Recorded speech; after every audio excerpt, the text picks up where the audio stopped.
Hello there guys, welcome back to Younes Talks Football, welcome back to another video. Oh my goodness, what did we just witness? I mean, flipping hell. I wanted to do this video earlier on, I'm not going to lie, but then I started watching Spurs versus Man United and I just... 30 seconds, United get a penalty and I'm thinking, okay, here we go. United are going to get 3 penalties, Penchester United again, fantastic. And then what happens after about 5 minutes? Spurs are 2-1 up. 6-1. 6-1 to Tottenham. Unbelievable annihilation. I mean, this isn't a Man United Spurs match review. I'm not going to do that. There's nothing to review except United are absolutely all over the place and they can't play football anymore. I mean, that was absolutely shambolic. If I was a Man United fan, it would be tasty on here right now. It would be, but yeah, we don't need that negativity in our lives, do we? Unreal. 6-1. And, Mourinho gets one over, and boy, does he get one over. Fair play to Tottenham, I have to say this. Why? Because they have had the most insane schedule, and they've absolutely mastered it. I mean, they knocked us out on penalties, and fair play, with a semi-strong squad. And then they had a Europa League game 2 days later, they won 7-2. And then they have this game 3 days later, and they beat United 6-1 at Old Trafford. I mean, what? Yeah, Ole Gunnar Solskjaer, I think, is done. As far as I'm concerned, I think he's finished. I would be surprised if he's still in the job in the next maybe week or two. I don't know. It's international break now. That might save him. That might save him, but it also might not. He might be sacked tomorrow morning. Who knows? Anyway, 6-1 to Spurs. Congratulations. Mourinho's proven he is still relevant. He still knows how to win a game. His tactics are not dinosaur tactics. Hell no. However, the refereeing was a bit of a shambles. I mean, how is Lamela staying on the pitch? How is Luke Shaw staying on the pitch? I don't know. Anyway, United are in trouble. It's as simple as that. Now let's focus on the team that are not in trouble. Let's focus on Chelsea, yeah? Because I know a lot of Man United fans got carried away saying, "Oi, Ole at the wheel, hey, Lampard doesn't know what he's doing." Yeah, okay, yeah, thanks. 4 points behind, then you got smashed 6-1 against Spurs at home. I mean, yeah.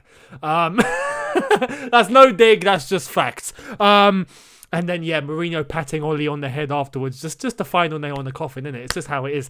Anyway, with Chelsea, yeah, with a defence that knows what it's doing, yeah, unlike a Harry Maguire, like, we have defenders now, it looks like. It looks like we're good, okay?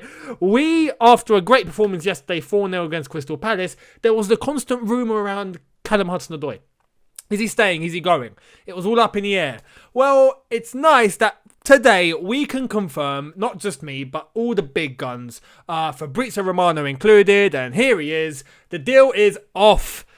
Both Chelsea and Bayern Munich considering Callum Hudson-Odoi deal off. No agreement on loan with buy option. The player doesn't want to leave. Lampard counts on him. Confirmed. He's staying.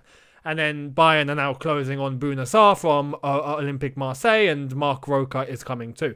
But that last bit's not relevant to us. Anyway, Bayern Munich, I hope that teaches you a lesson. Do not speak about other teams' players. Simple. Not in public. You do it privately. Don't come out in public and start saying in the press conference, yeah, Callum, he's a fantastic lad. He's a great player. We want him. He's brilliant. He has all the attributes. No, you don't do that. I read from a comment yesterday on my video that I posted yesterday. Someone said that in Europe, it's normal to talk about players of other teams, and it's just an English thing where we find it disrespectful. Hey, if that's true, then okay, fair enough. But it's a lesson as to why we find it disrespectful. You don't talk about other players. You just don't. Until when a deal is done. And then you do. It's just, it's not even formality. It's just politeness. It's a sense of just professional respect. I mean, it doesn't cost anything. So, yeah. Callum Hudson-Odoi is staying.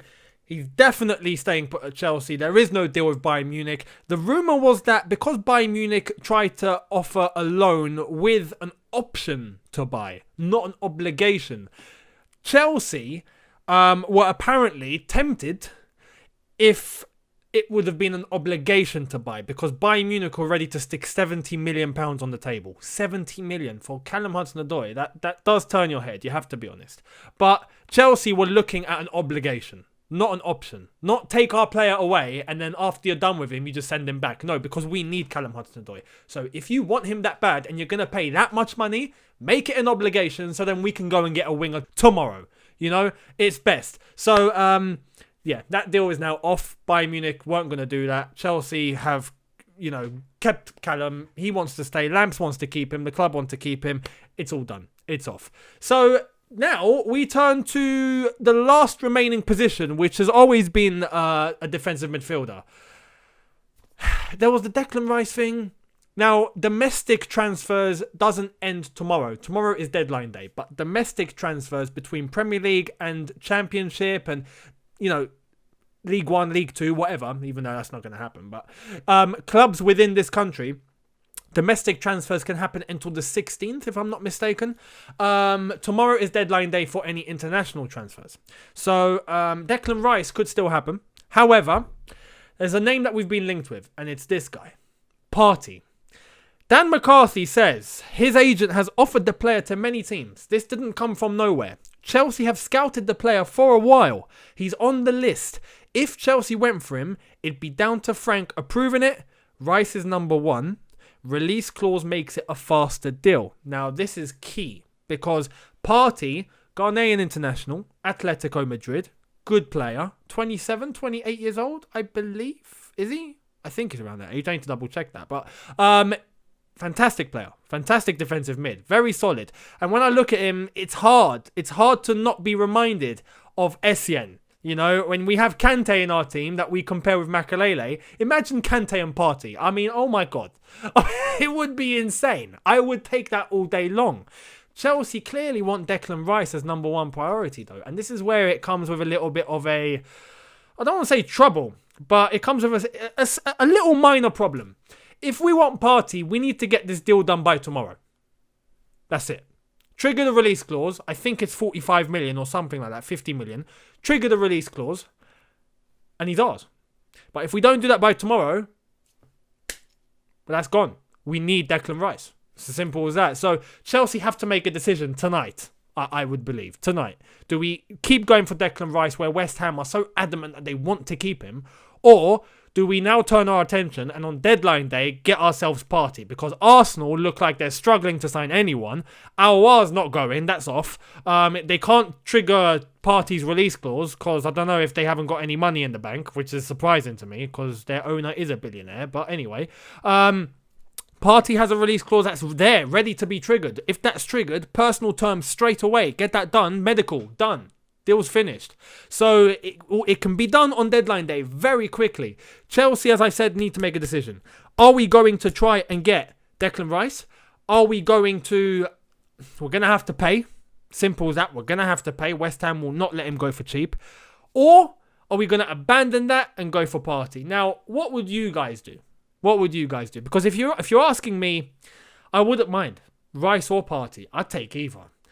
But I have to say, I am a bit intrigued at how a Kante Partey pivot would work. That is tickling me a little bit. I would love to see that. But I wouldn't mind at all having Declan Rice. I just know some people are against the price tag. Anyway, what would you do? Let me know in the comment section below. I would love to hear it. Hit the subscribe button if you are new. Hit the notification bell to be notified once I've uploaded. Smash the like button. Let's try and get this to 7,000 likes. Thank you all so much. I appreciate the support.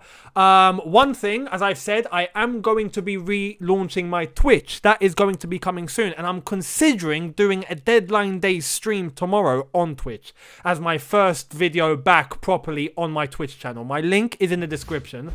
Let me know if you want to see that. Let me know in the comments. If you do want to see that, I will sort a time out tomorrow for me to do that. Deadline day finishes at 11 p.m. So, yeah, it's crucial that I figure out what time, and then I will let you know. Now, the beautiful thing with Twitch is once you're following me, you will get a straight notification as soon as I go live. No matter what happens, you will be notified that I've gone live. So you'll know when I've started. But let me know if you do want to see it in the comments. I'd love to know. Let me know who you would prefer, Declan Rice or Partey. Which one would you like to see next to N'Golo Kante? Or do you have faith in Jorginho after yesterday's performance? Let me know if that's an option for you as well. And yeah, to end this video, Man United are in the mud. I'll see you guys tomorrow for a brand new video. Thank you so much for watching. Look after yourselves. Have a good one. Take care and peace.